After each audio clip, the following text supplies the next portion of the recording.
안녕하세요.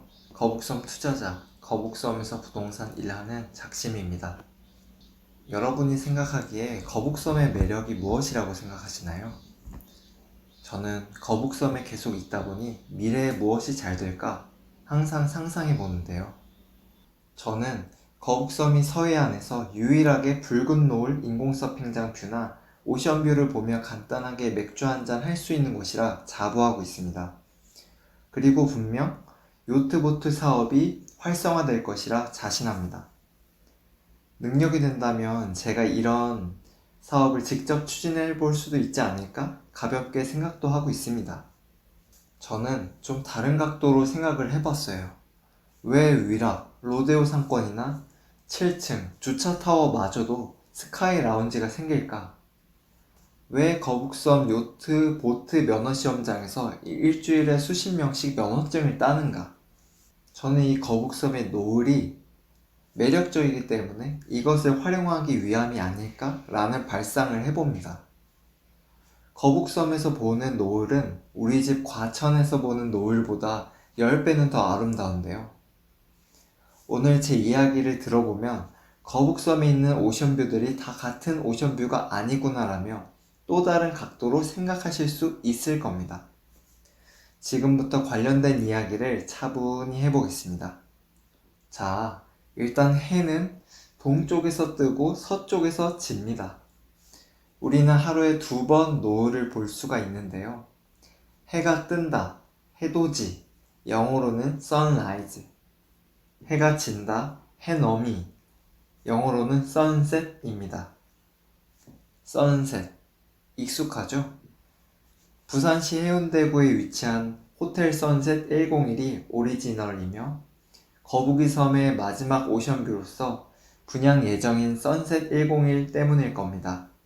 해가 뜰 때 노을도 좋지만 평균 수명 6시간 자는 우리는 즐길 수 없는 시간대입니다. 업무가 끝난 이후 18시, 19시 술 한잔 걸친 시간인 이맘때에 일몰에서 볼 수 있는 매력적인 노을이기에 부산 호텔이나 거북섬 분양 예정인 오션뷰 건물에 선셋이란 이름을 건물명으로 선택했을 겁니다. 우리가 무심코 지나친 아름다운 풍경 붉은 노을. 이 노을은 구름 한 점 없는 날엔 볼 수 없으며 하늘에 구름이 고루 퍼져 있는 그런 날에 볼 수 있습니다. 저는 거북섬 조감도를 통해 해가 질 때 붉은 노을이 보이는 방향에 대해 짚어보도록 하겠습니다. 해는 이 조감도 기준, 여기 동쪽에서 아침해가 뜨고 여름에는 19시경, 겨울에는 17시경에 해가 집니다.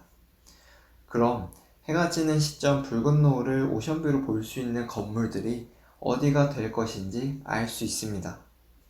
그래서 인공 서핑장을 바라보는 오션뷰를 볼 수 있는 이쪽 라인 건물들이 수혜를 입을 것입니다.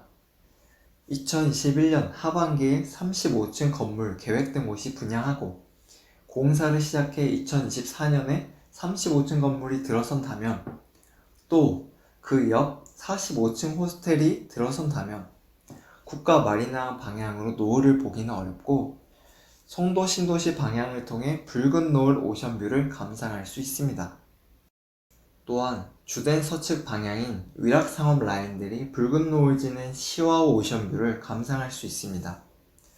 10층 지뜨프라자나 10층 거북섬 타워, 8층 S프라자, 그리고 아직 계획 중인 부지들, 시와오와 가까운 건물들이 수혜를 입을 예정입니다. 붉은 노을 오션뷰는 2층보단 3층, 3층보단 4층, 4층보단 8층이나 10층 스카이 라운지에서 보는 것이 황홀하죠. 왜냐하면 올라갈수록 시야가 보다 넓거든요. 아파트 값이 비싼 로열층이 적당한 고층인 이유가 동일하죠. 스카이 라운지 이야기를 해볼까요? 거북섬에서 스카이 라운지는 아무 곳에나 있지 않습니다. 인공 서핑장 주변 3층 건물에서는 없어요. 용적률 200% 제한이 있기 때문에 그렇죠. 반면 시흥 지구단위 계획상 5층으로 지을 수 있는 로데오 상권이나 15층 지을 수 있는 위락 상권서부터 스카이 라운지 호실이 있습니다. 섬에서 스카이 라운지가 처음 생겨났던 이야기는 이러합니다.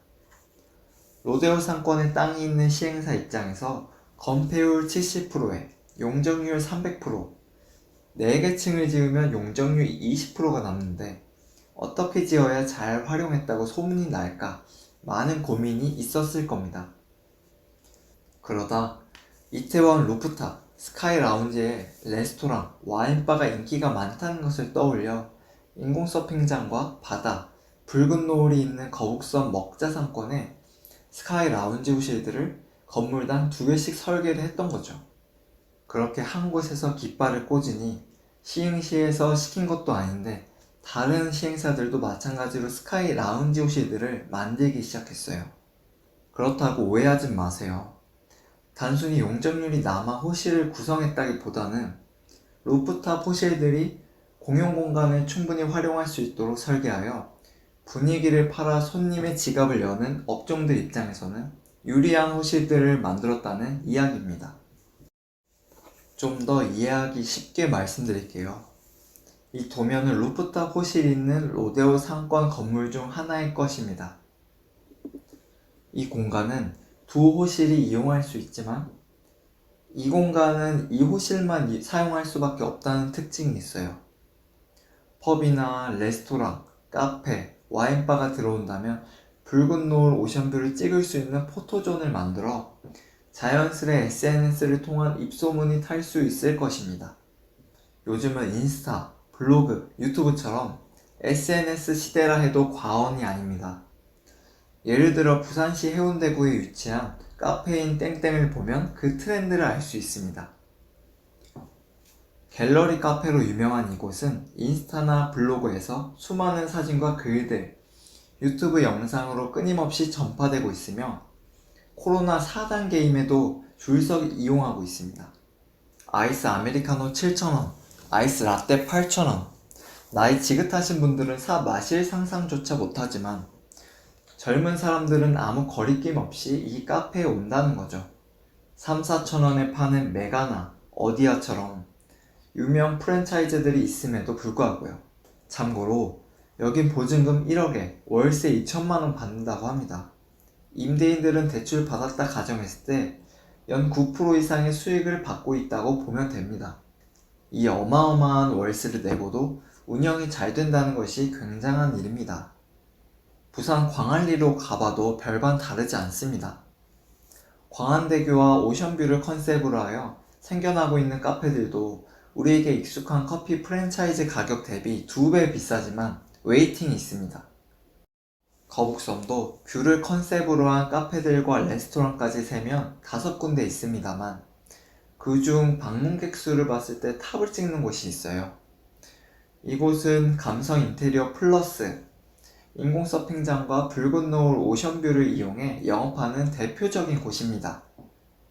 이곳도 처음엔 부동산 관계자분들이 주된 고객이었지만 지금은 자연스러운 SNS 전파를 통해 불편한 교통임에도 불구하고 젊은 사람들이 많이 찾아옵니다. 시중에 사먹는 커피 대비 1.5배 비싸도 코로나 4단계를 한 팀에 5명을 받지 못해 쫓겨나는데도 웨이팅이 걸려있는 것을 보면 이게 마케팅의 힘인가 싶습니다. 여기도 붉은 노을 오션뷰가 잘 보이는 남서양 호실들이거든요. 여기 로데오 상권은 3층 건물 제일타운, MTV 프라자를 제외하고 5층 건물에 전부 루프탑 호실들이 존재합니다. 위락상권의 경우 꼭대기 호텔에 신경쓰고 루프탑 호실들을 설계하지 않은 경우도 있고 루프탑 호실을 설계한 경우도 있었습니다. 로데오 상권은 5층, 위락상권은 8층에서 15층 이상이므로 5층 건물에서도 붉은 노을 오션뷰를 감상할 수 있는 곳과 아닌 곳이 있습니다. 거북섬의 붉은 노을 오션뷰를 활용한 영업을 할 계획이거나 그런 임차인들을 드리고 싶은 예비 임대사업자 분들께서는 주변 층수를 잘 따져보시고 내가 선택한 서양 호실의 개방감이 어떤지 살펴보아야 할 것입니다. 노을 중에선 붉은 노을이 아름답고 또 붉은 노을보다 더 아름다운 건 노을이 비친 바다 혹은 서핑장이 함께할 때입니다. 40층 이상 초고층 건물들이 즐비한 서울 중심 상권보다 제한된 수변 3층 건물 앞 인공서핑장이나 시와호가 붉은 노을을 비춘다면 한 폭의 아름다운 그림을 보고 느낀 감정 못지않을 겁니다. 여담으로 붉은 노을 오션뷰로 장사할 수 있는 장소는 건물들 뿐만이 아닙니다. 요트보트를 빌려주고 수익을 낼 수 있는 방법도 있죠. 실제 경기도권 사람들은 거북섬에서 요트보트 면허시험을 보러 평일 주말에 와서 이론과 실기시험을 보러 옵니다.